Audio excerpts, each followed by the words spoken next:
next question is from Kirsten Jansen or Jansen.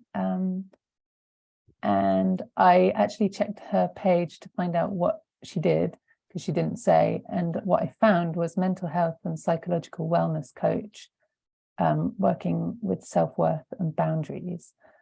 But what she wrote was, I just still don't know which niche I should do. And so I don't post any content. I don't have a healed wound. My wounds are still pretty open, if that makes sense. Mm-hmm.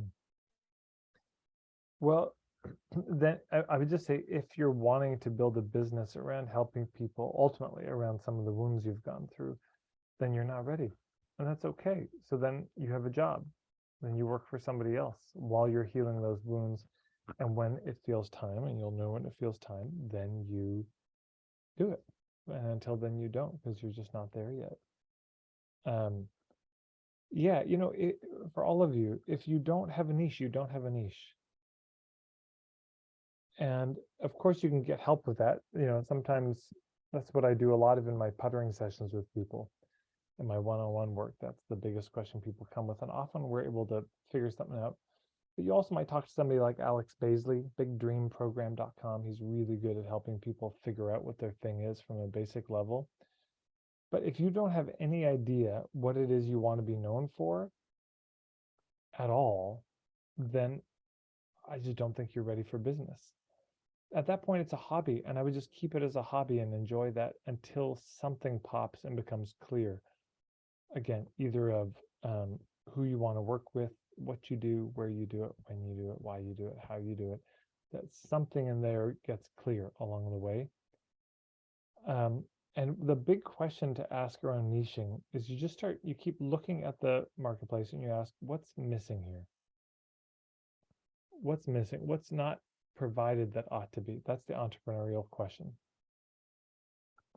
So have that as one of the meditations. The other meditation is, what is it that I really want to offer? Because this actually happened the other day at a puttering session, and somebody just was so torn up about her niche, and she'd done, oodles of niching exercises. And if you go to my YouTube, it's one of the more recent ones. It's something like, are you drowning in niching exercises and your niche still isn't clear? So if you feel like you're just drowning in it, what that usually means, in my experience, is people are drowning in trying to figure out who they're trying to work with. They're drowning in figuring out the target market, right?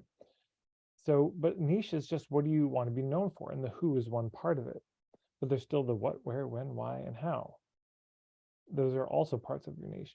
So if you are struggling with trying to figure out who, drop it for a while and just focus on what you want to offer and how you want to offer it. Just give it a rest for a second and come back to it later. But I would shift the focus from the entrepreneurial approach to the artist approach. Again, the entrepreneurial approach is what's missing in the marketplace, what's an unmet need, what's an untapped market, what's a problem that needs to be solved, what's the result people are craving that they don't know how to get. That's the entrepreneurial approach. The artist approach is just, what do I want to do? What do I want to put out there? And so there've been a number of clients who've been so stymied on this. And I just say, well, yeah, you got a workshop you want to? Yeah, I got this retreat I want to do, and I'm really excited.